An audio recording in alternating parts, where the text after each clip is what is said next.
value, so we call this the ARV, the value of the property was around $310,000. What is ARV? ARV stands for after repair value, meaning if I fix up Johnny's home, the house is worth $310,000. The problem is I have to spend money first to fix the property, and that house needed at least $90,000 worth of work. $68,000 assignment fee on a property that is a complete dump, and we didn't even have to flush the toilet. Here's the trick though. When you're wholesaling a short sale, guys, what happens is you're not selling the property individually like you would wholesale a regular property, right?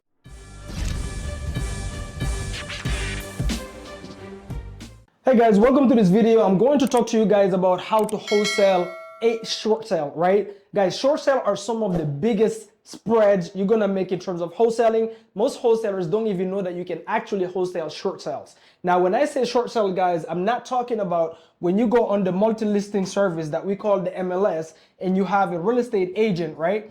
I'm gonna draw here a real estate agent listing a house as a short sale. That's not what I'm talking about.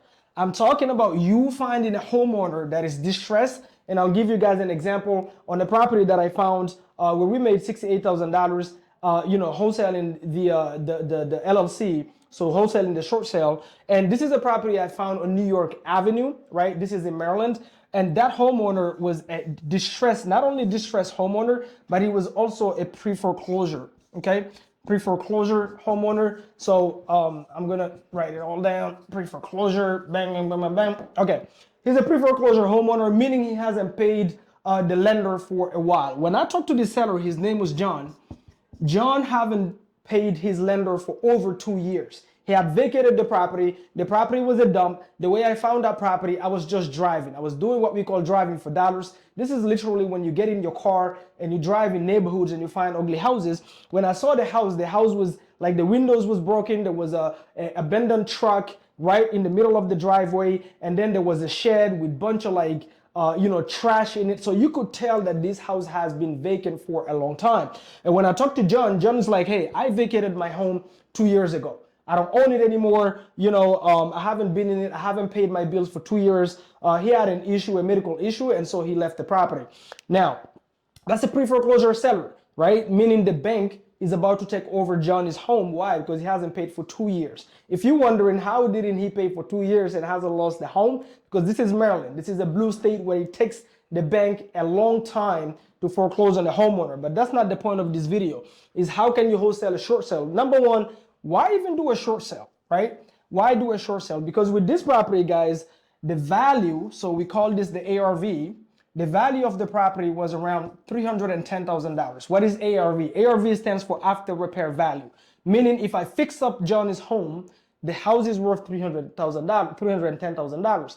The problem is I have to spend money first to fix the property, and that house needed at least $90,000 worth of work, right? 90K stands for $90,000. So when I talked to John, he hasn't paid for 2 years. So you guys can imagine he also owed the lender behind over $100,000. John was behind over $100,000 in payments that he hasn't paid.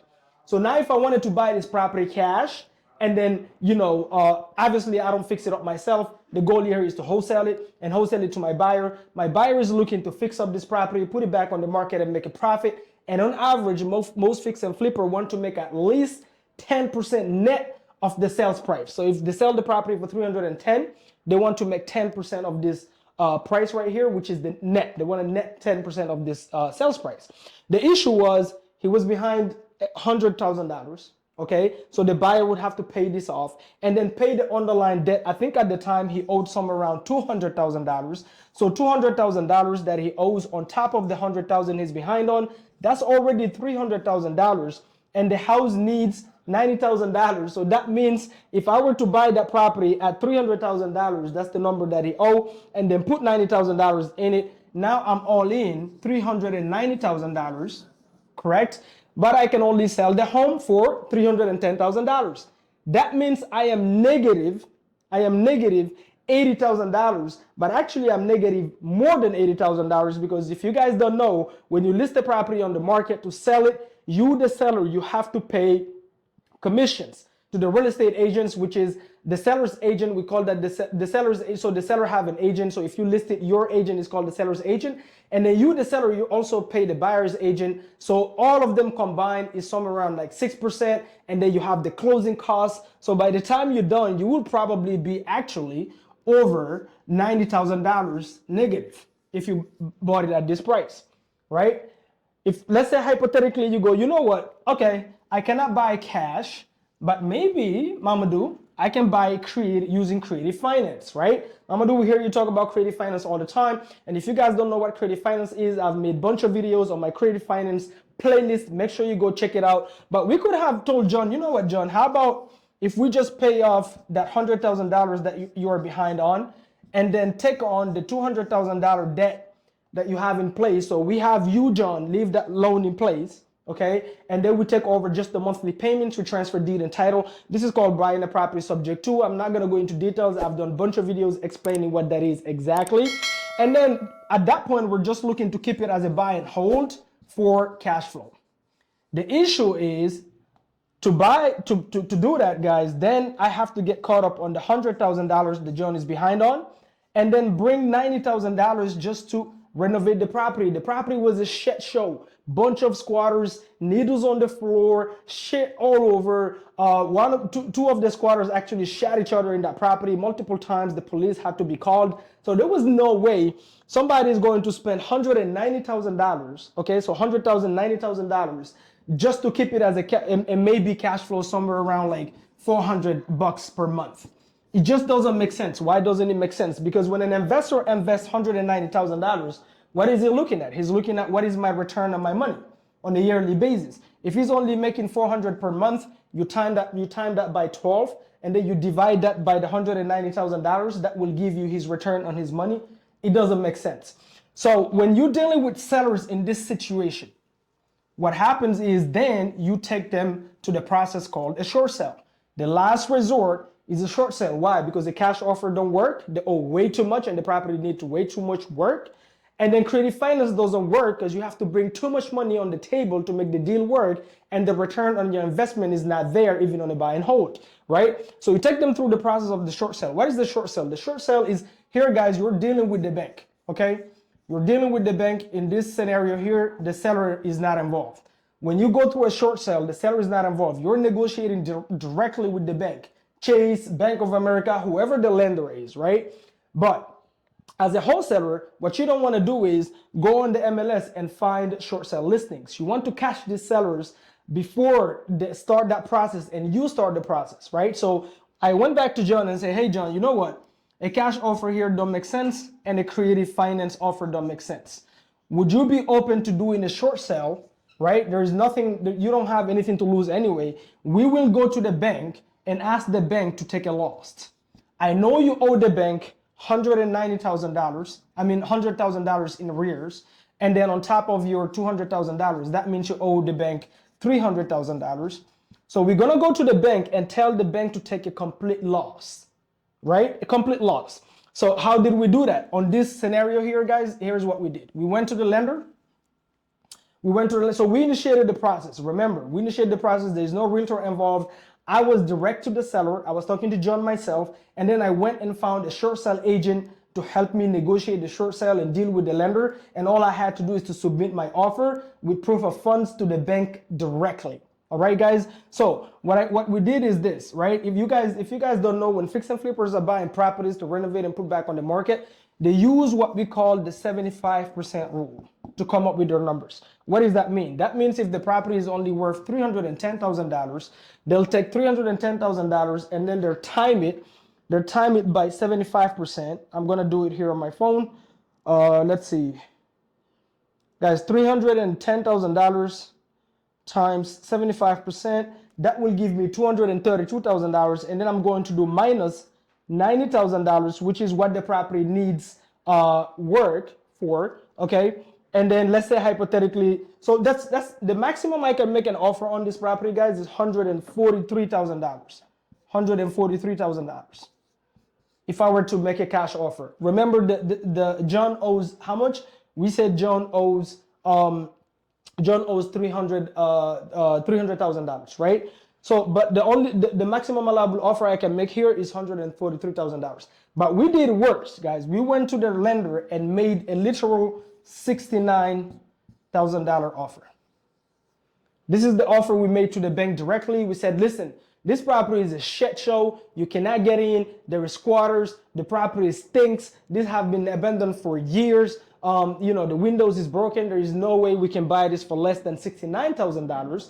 That's better than nothing, right? Because remember, guys, the bank, they're not in the real estate business. They're in the lending business, right? They do loans. They don't want to deal with the asset, especially when the asset is a complete dump.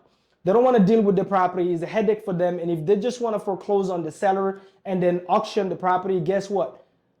They have to spend so much money. They have to hire an attorney and go through all the process, go in front of a judge. Like, it's too much headache for them. So for them, it's like, okay, can I just get something, even if it's not what I'm owed, but can I just get something and just move on? So we just said, hey, Mr. Bank, are you willing to take just $69,000? This property is a shit show. To make our numbers work, we're gonna need to spend at least 100 to 150 into this property, blah, blah, blah, blah. And then they were like, boom. I'm keeping a long story short, but there's a little bit of negotiation back and forth. So you make an offer, sometimes the lender says no, and then they counter with another number, then your agent counter with another number. But here we landed on the $69,000. And guys, we put this property under contract with the lender at $69,000, and we wholesaled that contract to an end buyer. This was a buyer from DC, a fix and flipper. We wholesaled him the contract for $159,000 as is, without even flushing the toilet. The difference here, we made $68,000 assignment fee on a property that is a complete dump, and we didn't even have to flush the toilet. Here's the trick though. When you're wholesaling a short sale, guys, what happens is you're not selling the property individually like you would wholesale a regular property, right? What you're doing actually is you're wholesaling the LLC. So we had to literally create a brand new LLC just for that property, just for Johnny's property, and then literally sell the LLC.